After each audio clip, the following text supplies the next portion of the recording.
Hello guys, welcome back to our channel. आज मैं आपको बताने वाला हूँ कि सेल्फ इंडक्टेंस क्या होता है। बेसिकली ये वाला जो टॉपिक है सेल्फ इंडक्टेंस, ये बहुत ज़्यादा कॉम्प्लिकेटेड है, लोगों को समझ में नहीं आता। लेकिन मैं आज के लेक्चर में बहुत आसानी से इसको समझा दूंगा क्योंकि बहुत आसान है। लोगों को क्यों नहीं समझ में आता पता नहीं, लेकिन बहुत आसान है। क्या है, पहले इसकी डेफिनेशन जानते हैं। इसकी डेफिनेशन कहती है self inductance is a property by the virtue of which current carrying coil opposes changes in its own magnetic flux by inducing an opposite EMF. अब ये डेफिनेशन किताब में पढ़ के आपको इतने अच्छे से समझ में नहीं आएगी, तो आइए थोड़ा सा देखते हैं। यहाँ पे मैंने फिगर बनाया है। ये क्या कह रहा है फिगर, जैसे मान लो मैंने करंट को यहाँ से भेजा, ठीक है, करंट को मैंने यहाँ से भेजा और ये पूरा कॉइल है, ठीक है। इस कॉइल में बहुत सारे टर्न्स है, 1000 नंबर ऑफ टर्न्स है, रिंग्स, और इस कॉइल में से क्या बोलते हैं, ये करंट पास होके जा रहा है। अब ये करंट क्या करेगा, अब इस डेफिनेशन के हिसाब से कहना चाह रहा है कि ये जो है करंट अपने ही करंट का अपोज करेगा एक ईएमएफ प्रोड्यूस करके। मतलब क्यों, क्या होगा वो देखते हैं। एक बात बताओ, जब भी हम जानते हैं किसी भी सर्कुलर रिंग में अगर करंट आई पास होता है तो उसके अंदर एक मैग्नेटिक फील्ड आ जाता है, ये हमें पता है बी। और सेंटर पे इसकी वैल्यू भी हमें पता होती है, क्या होती है, B is equals to mu naught I by 2r, है ना, ये होती है। ये हमें बचपन से पता है, एमईसी में हमने पढ़ा था, ठीक है, mu naught I two R. अब बताओ, यहाँ से हमें पता चल गया B is directly proportional to I है, कि आई घटेगा बढ़ेगा तो बी ऊपर नीचे होगा, ठीक है। अब एक बात बताओ, अगर इसके अंदर सेंटर में बी आ रहा है तो ये कौन सा लॉ हमने पढ़ा था, Faraday law. Yes, Faraday law के हिसाब से अगर अंदर की तरफ बी बढ़ रहा है, क्योंकि देखो हमने जैसे ही स्विच को ऑन किया, जैसे मान लो हमने जैसे ही करंट को पास किया, तो करंट है ना हमेशा धीरे धीरे जाता है। करंट मतलब धीरे धीरे बढ़ेगा। मैं उस समय की बात कर रहा हूँ जब करंट धीरे धीरे धीरे धीरे बढ़ रहा होगा, मतलब एक कांस्टेंट वैल्यू पे। जैसे कि तुम बोलोगे यहाँ पे सर 5 एम्पियर है तो यहाँ भी तो 5 एम्पियर होगा, नहीं, उस टाइम की बात नहीं कर रहा। मान लो मैंने इसको किसी स्विच से कनेक्ट कर रखा है, ठीक है, स्विच से कनेक्ट कर रखा है, और उस स्विच को मैंने जस्ट ऑन किया और t इक्वल टू 0 पॉजिटिव, मतलब इतना छोटा टाइम पे बात कर रहा हूँ मैं, जब ये करंट जा ही रहा होगा, जब ये करंट धीरे धीरे बढ़ रहा होगा, तो तुम बताओ आई धीरे धीरे बढ़ रहा होगा इस कॉइल में, आई धीरे धीरे बढ़ रहा होगा, तो बी भी क्या बोलते हैं, धीरे धीरे बढ़ रहा होगा, क्योंकि I is directly proportional to B, मैंने पहले ही बोल दिया। तो बी भी धीरे धीरे बढ़ रहा होगा। और हमारा ये फैराडे लॉ क्या कहता है, फैराडे लॉ कहता है जिसमें भी बी टाइम के साथ धीरे धीरे बढ़ रहा है तो फ्लक्स भी धीरे धीरे टाइम के साथ बढ़ेगा, है ना। फ्लक्स बढ़ेगा तो फ्लक्स एक ईएमएफ प्रोड्यूस करेगा, क्योंकि फ्लक्स अगर टाइम के साथ बढ़ रहा है, मैंने पिछले लेक्चर में बताया था, फैराडे लॉ यही करता है कि अगर फ्लक्स टाइम के साथ चेंज हो रहा है, किसी के लूप से गुजरने वाला फ्लक्स अगर टाइम के साथ चेंज हो रहा है तो वो एक अपोजिशन ईएमएफ प्रोड्यूस करेगा, है ना। तो वो क्या करेगा, तो यही इसी कारण से फ्लक्स में टाइम की कारण चेंज आ रहा है, तो यहाँ पे एक अपोजिट ईएमएफ प्रोड्यूस कर देता है, जिसकी वजह से ये अपने ही करंट का क्या बोलते हैं, अपोज करने लगता है। अब इसका मैं एक एग्जांपल लेके भी समझाऊंगा, मैंने यहाँ 2 एग्जांपल लिख रखे हैं, इसको बाद में समझते हैं।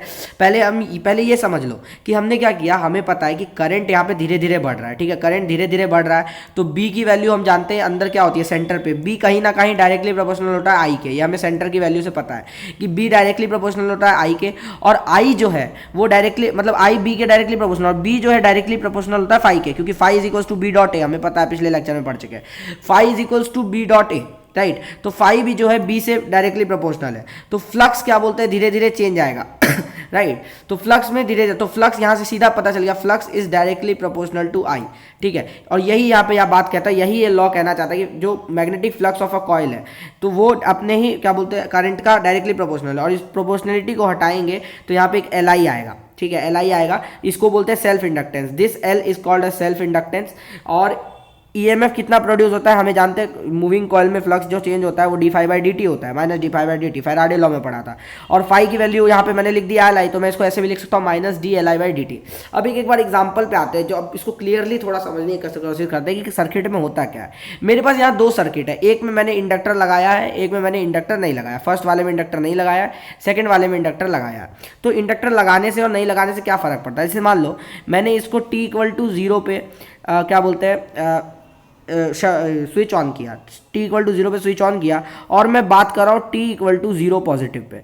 t equal to 0 positive pay क्या होगा, करंट है ना धीरे धीरे जाना चालू होगा, चालू होगा, चालू होगा, चालू होगा, और करंट धीरे धीरे, यहाँ पे कोई भी वो नहीं है तो बल्ब को जला के आ जाएगा।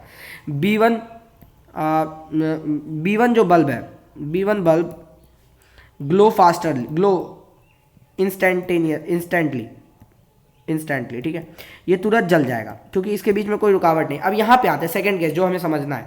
अब मान लो मैंने यहाँ पे भी t इक्वल टू 0 पे इसको भी बंद किया और मैं t equal to 0 positive pay देखना चाह रहा हूँ कि क्या हो रहा है। तो देखो यहाँ पे क्या होगा, धीरे धीरे करंट ऐसे ऐसे जाएगा, आई करंट धीरे धीरे बढ़ेगा और इस इंडक्टर में, इस इंडक्टर के थ्रू धीरे धीरे करंट बढ़ेगा। करंट एकदम इंस्टेंटेनियसली नहीं हर जगह आई हो जाएगा, यहाँ पे धीरे धीरे बढ़ेगा। अब धीरे धीरे अगर करंट बढ़ रहा है तो मैंने यही वाला फंडा वापस से आ जाएगा कि यहाँ पे भेजने से करंट धीरे धीरे बढ़ रहा है, जिसकी वजह से इससे गुजरने वाला मैग्नेटिक फील्ड धीरे धीरे बढ़ रहा है। मैग्नेटिक फील्ड क्या होता है, डायरेक्टली प्रोपोर्शनल टू फ्लक्स होता है। फ्लक्स धीरे धीरे बढ़ रहा है तो एक बात बताओ, अंदर की तरफ अगर बी धीरे धीरे बढ़ रहा है तो ईएमएफ, अगर अंगूठे को अपोजिट में रख के ईएमएफ यहाँ पे प्रोड्यूस होगा, ईएमएफ ऐसे प्रोड्यूस हो जाएगा, अपोजिशन ईएमएफ। इसीलिए अपोजिट ईएमएफ प्रोड्यूस होने की वजह से ये जो B2 बल्ब है, B2 बल्ब ग्लो स्लोअरली,